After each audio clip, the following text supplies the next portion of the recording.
Hello there, wizards and apprentices. My name is Jera the Wizard, and today we're doing something a little different. It's January 1st, 2022, and I'm looking back on my first year of content creation to see what I can learn from it. I figured it might be nice to make a video both for posterity for myself, and in case my experience is at all helpful to anyone else at a similar point in their content. I want to first clarify that I know my experience isn't universal, and I don't want to pretend otherwise. This is just how it's gone for me and my own feelings. Feel free to disagree or to flat out tell me I'm a fool down in the comments. It's probably helpful either way, so no worries.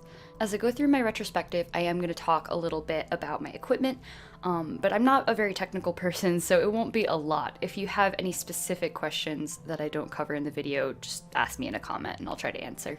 But yeah, I've split it into a few different parts, so feel free to skip around, but here is my retrospective on my first year of content creation.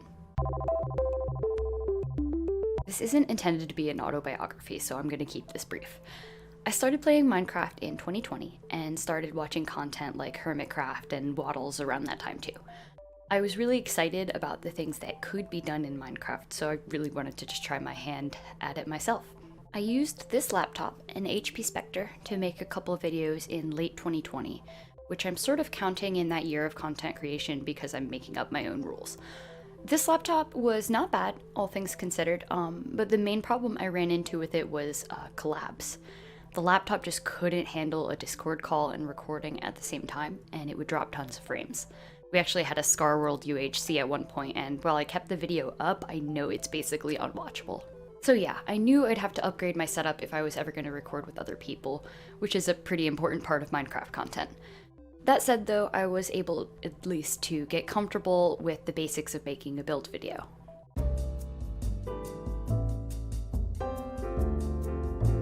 So this is my current setup as of January 2022. It's very clean, as you can see, because the desk is new and I haven't had a chance to make a mess of it yet. Early last year, my partner and I built this PC. I don't know much about hardware, but I'll put all the specs in the description down below for anyone who's curious. I've been really happy with this computer though.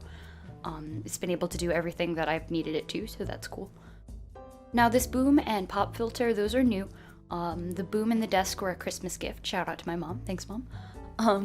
I had this mic, it's Blue Yeti already, but I didn't use it much because without a boom, it always just kind of felt in the way. So I'm really happy to be using it now because it just sounds way nicer and it does this thing, which is great. Most of last year though, I recorded stuff with this headset. It's a Corsair Virtuoso. I've been really happy with it. It sounds really nice for a headset, especially when I put some filters on it with OBS, which we'll get to in a minute. Now my webcam is very, very cheap, and I think it's probably going to be the next thing I upgrade. We actually got it so we could do like a Zoom party with someone in the beginning of pandemic, so it's not like the best, and I'm sure eventually I'll grab a nicer one. It does the job though. Like if I'm streaming, the face cam is kind of small, so it's like fine. I'm not going to go too crazy with OBS because I just don't know what I'm talking about, but I do want to give big ups to my friend FCD here for showing me what output settings to use for recording and about like compressors and noise gates and other things to make my mic not sound like trash. So big ups to him for helping me with all that, and yeah, I mean if you need help with that, there's tutorials out there that are more helpful than I am ever going to be, so. And then really quickly, we'll just touch on editing. I had a really old version, like 10 years old version of Sony Vegas Studio that I made the first couple of videos on.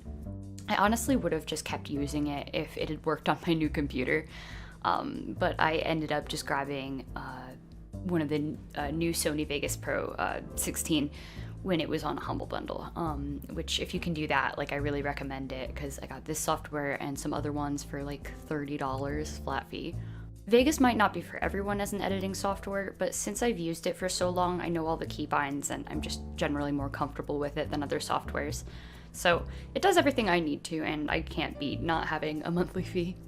All in all, I'm sure if I priced out this setup and looked at the entire number altogether, I would be really upset because we live in a capitalist dystopia, so I'm not going to do the math. Suffice to say that while I know it's not the most insane setup in the world, I am very happy that I've been able to build this up over the last year, and it's going to make things easier going forward.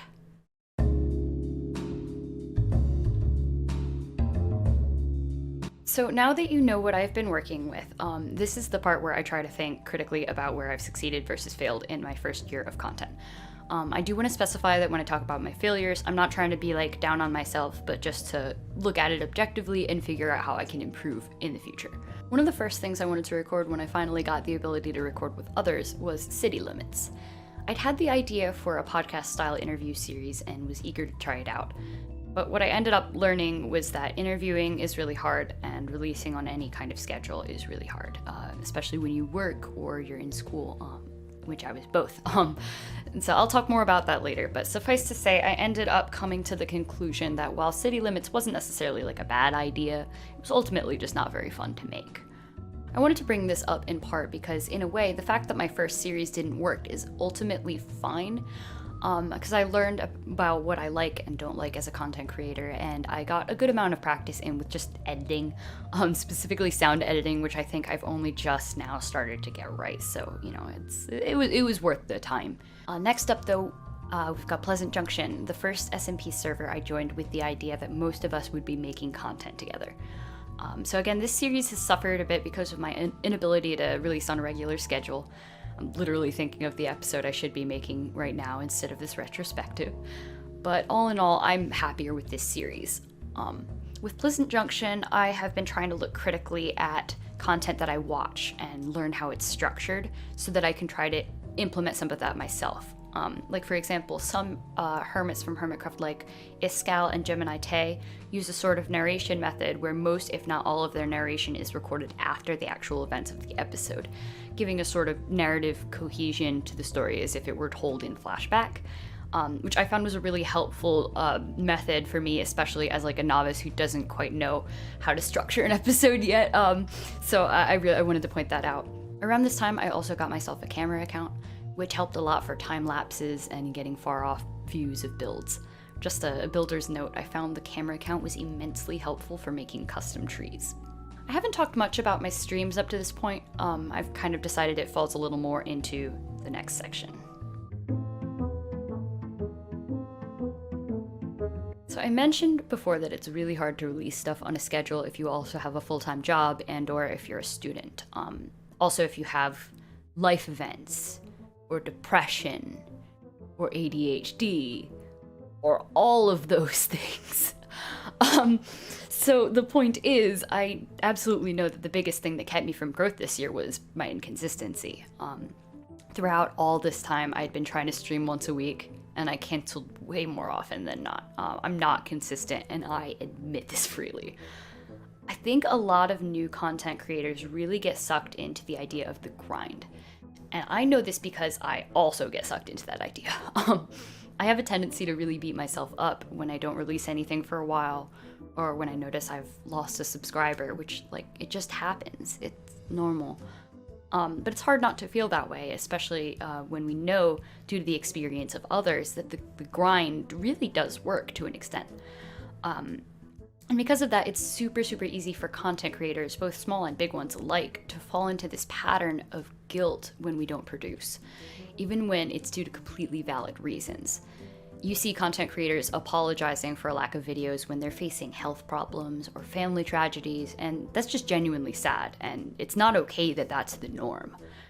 The fact is, when you're not a full-time content creator, and even when you are, it's not realistic or healthy to expect yourself to grind no matter what. Your mental health will suffer, your physical health may suffer, and like everyone knows content is better when your heart is in it. So, you know, personally, I have been trying to roll with the philosophy that I'd rather release one video a month and have it be something I'm really proud of than to wear myself down making 3 videos a week. I'll cross that bridge if I ever turn a profit. But for now, the important part is that it remains fun. So what was the point of all this? Why should anyone care what a first-year Minecraft YouTuber with a paltry amount of subscribers has to say? I mean, you probably shouldn't. If you've gotten this far in my video, the one thing I want you to take away from this is that you shouldn't base your content creation experience on what others say you should do. Like, there are guides out there for how often to release, what kinds of videos or streams to make, and while there may be some helpful stuff in there to take away, ultimately, you're the one who decides what your content is going to be. And that decision should be based on what you enjoy making. Odds are, what you enjoy making is going to be more fun for others to watch and experience with you. While my first year of content creation is nothing crazy or impressive, I am happy with what I've learned and how I've improved. So going forward, I think the things I want to work on most are making more S&P content in general, more narrative stuff, and also more mini games, because I really enjoyed making the one mini game that I got to make this year. And I'd like to get better at roleplay, because I know I'm a little awkward at that right now. All in all, though, I want to thank everyone and anyone who has watched any of my content in 2021 or has supported me in any way. It's been a really fantastic time, and purely because of the friends I've made along the way, as cliche as that is. I'm happy to have met you all, and I cannot wait to see what we build next. So, thanks gang, and Happy New Year.